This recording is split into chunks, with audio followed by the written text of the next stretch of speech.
Hello, I'm Ewan Davidson from Godalming Family Mediation.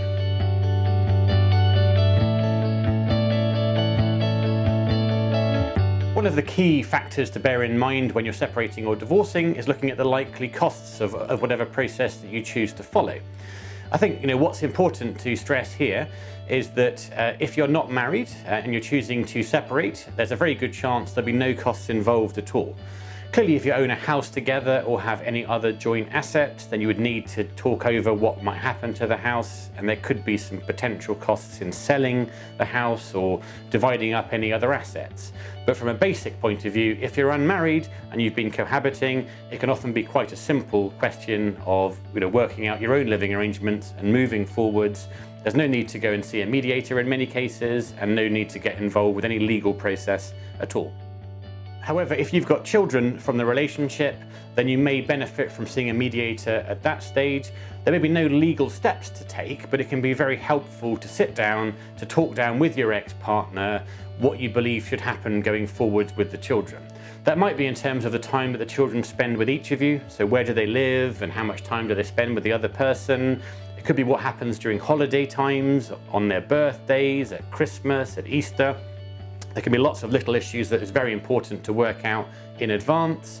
It can also be trying to work out any financial impact that there may be going forwards. Is there a need for any kind of child maintenance agreement? Are there any other financial issues, whether it's dental treatment or private school fees that need to be considered? So what I'd say is if you've got any children to consider, it's definitely worth contacting a mediator and talking through the options before deciding how to move forwards. When it can get a bit more complicated is when you're married, because you would definitely need to consider taking some legal steps in that situation. From a cost point of view, what you can do is you can prepare your own divorce papers, you can do everything yourselves, and the only cost involved would be the £550 court fee.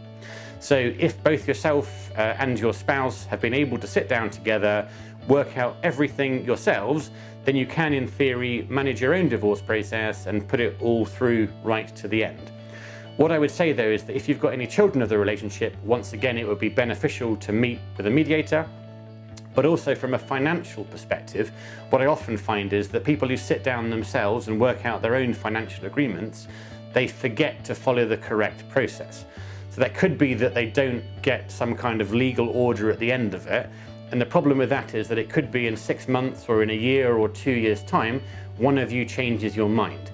And then what you feel that you've agreed is not actually legally binding. And that can create much more of a conflict then than you would have had at the time of reaching that agreement.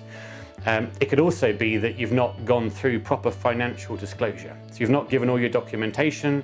So when you try to finalize your agreement and turn it into a legally binding one, you actually get it rejected by the court, and the process ends up taking longer, being more stressful and often more expensive than it would be if you'd gone to go and see a mediator. What you've got to bear in mind is that if you choose not to mediate and you're not able to make agreements with your partner or your ex-partner, then you're likely to have to consider going to go and see solicitors. And that's where we all hear about the cases that cost tens of thousands of pounds, even hundreds of thousands of pounds.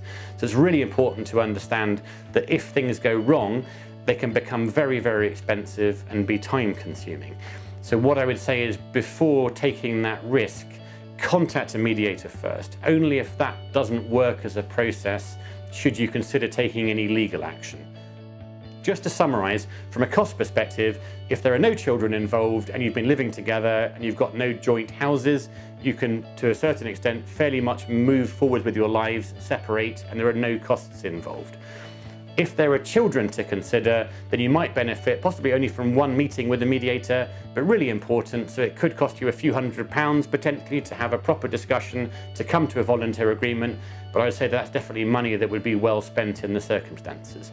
If you're married, then almost certainly it's going to be beneficial to contact a mediator, to talk over your financial situation, to discuss who's going to file for divorce and when they should file, what the reasons should be, and also any other issues that might be important to talk about as part of your separation and divorce. To find out more, please download the free divorce and separation guide from the website. Thank you.